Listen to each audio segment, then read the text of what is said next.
ఓహో నీకు ఇంకొద్ది రోజుల్లో పట్టబోతున్నది.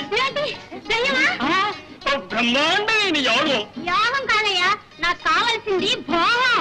లక్ష్మీ భండారానికి కావలసిన పద్మరేఖ చెప్పు. చెప్పడానికి వారికేం తెలుస్తుంది? భండారం కావాల్సిన వాళ్ళంతా మా దగ్గరికి రండి, నేను చూస్తా. నేను రాజుగారి ఆస్థానం చూసుకోండి. నాకు తెలిసిన రేఖాశాస్త్రం నీకు తెలుసా? ఏమిటి నాకు తెలీదా? అది చంద్రమానం తెలుసా? అది సౌరమానం. చేతి మీద గీతలే కాదురా, నా శాస్త్రం ఒంటి మీద పుట్టమచ్చలెన్నో కూడా చెప్తుంది. నా శాస్త్రం నెత్తి మీద వెంట్రుకలు ఎన్నో కూడా చెప్తుందిరా. నమ్మాలో మనకి తెలియటం లేదు. ఈయన నమ్మితే అంతా పూడిది, ఈయన నమ్మితే అంతా పంగనాలే. మగ నష్టం ఊరి ప్రశ్న చెప్తాం. ఆగండి ఆగండి అయ్యా, మీరు రాజుగారు చెప్పిన పని చూడండి. ఈ గీత ఇలా ఇంకొద్దిగా పొడుగ్గా ఉంటే లక్ష్మీ భాండారం నీకే దక్కే. కొంచెం పొడుగ్గా ఉండాలా? పొడుగు చేయాలన్నా పొట్టి చేయాలన్నా వీడి వల్లే అవుతుంది. మా శాస్త్ర ప్రకారం ఎవరెవరికి ఏ గీతలు లోపించినా చేతికి 10 రూపాయలు ఇస్తే చాలు. శాంతి చేసి తెల్లవారేసరికి అరిచేతిలో ఈ గీతలు మొలిపిస్తాం. నమ్మకం ఉన్న వాళ్ళంతా మాతో రండి. 10 రూపాయలు మాత్రమే, 10 రూపాయలు మాత్రమే. రండి రండి రండి రండి.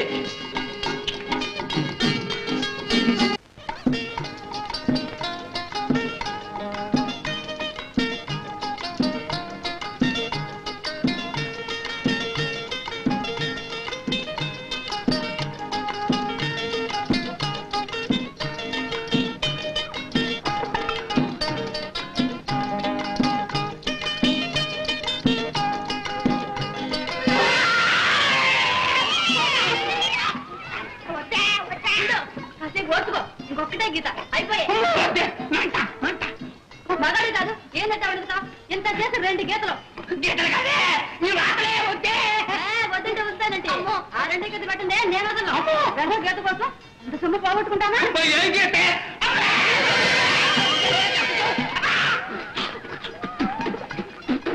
చక్రవర్తి అయిపోయావు, ఉండొస్తాను. నీ చక్రవర్తి పాడుగాను ఎంత కాల్చి పోరాది, చక్రవర్తులు అయిపోయానంటే మంట మంట. బాబోయ్ బాబోయ్ మంట. వద్దే కాసుకే వద్దే. బెల్లం ముక్క తిను, సంతోష సమయంలో తీపి తినాలి. చెయ్యంతా వాతలు పెట్టి బెల్లం ముక్క పెడతాయి. వద్దే మరి మారం చేయకు, తిను.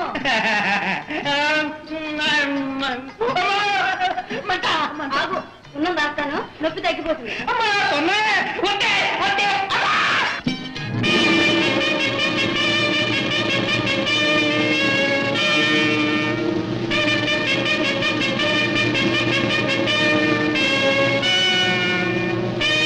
మహారాజా, అన్ని చేతులు అచ్చుగుద్దినట్లు ఒకేలాగున్నాయి. ఆ పద్మరేఖ అన్ని చేతుల్లోనూ ఉంది. ఏమిటి చిత్రము? ఒకే రకం గీతలు గల చెయ్యి ఇంతమందికి ఎలా ఉంది? గ్రంథము చదువు గల సమర్థులుండగా, లక్ష్మీ భాండారము కొనితేగల వారుండగా నీకేమి కొదవరా? జై శార్దూల.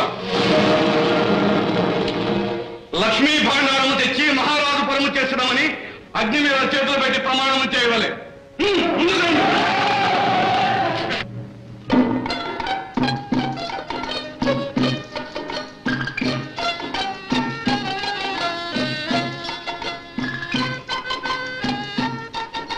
దండం పెట్టి చేజూపు. పట్ట విదురుతందుకు దండాలు స్వామి, దండాలు. ఎవరు మీరు? అమ్మగారి పరిచారికను. నన్ను మధుప్రియ అంటారు. నన్ను మధుప్రియ భర్త అంటారు. కావాల్సిన గీతలనే కనిపిస్తున్నాయి. నేను చక్రవర్తి అయినట్టు రోజు నా పిల్లలకి కళ్ళొస్తున్నాడు స్వామి. అవును, అదే చెయ్యి.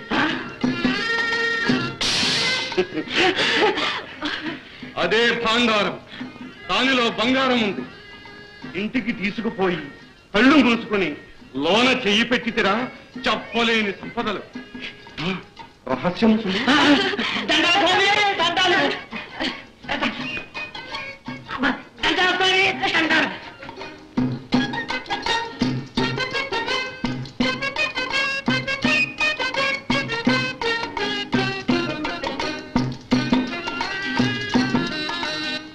బోధించు.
విరోధంతా వచ్చిన వారు పవిత్రాత్ములు, వారిని ప్రవేశింపని.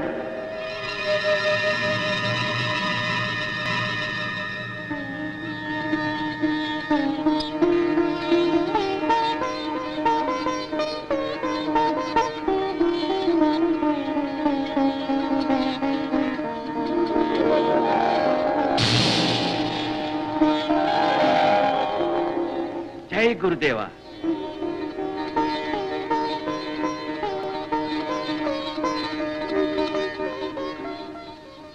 కుమార, సర్వపాప శాప వినాశన కారణి అయిన ఈ పుణ్యతీర్థంలో స్నానం చేశాను ఆయన.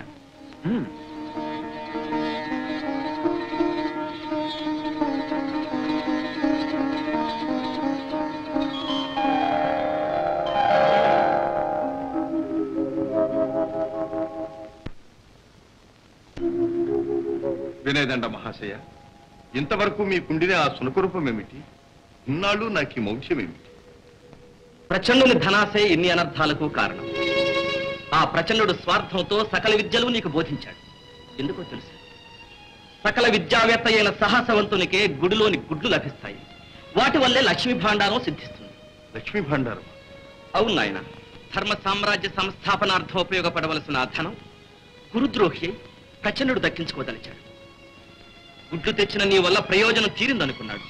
మోకరిలిన నీ తలపై మంత్రదండంతో మొత్తి నీ విద్యలు తిరిగి స్వాహా చేసుకున్నాడు. ఆ దుష్టుడి వల్ల నేను శపించబడ్డాను. ఇది సర్వ పాప శాప వినాశనకారిణి అయిన పుణ్యతీర్థం. దుష్ట శక్తుల వల్ల తమ రూపం విద్యలు పోగొట్టుకున్న వారు ఇందులో మునిగితే తిరిగి వారి రూపం విద్యలు లభిస్తాయి. పూర్వం గురుదేవులు దీన్ని నాకు చూపించారు. మహాత్మా, మీ వల్ల నా విద్యలు నాకు లభించాయి. కృతజ్ఞత.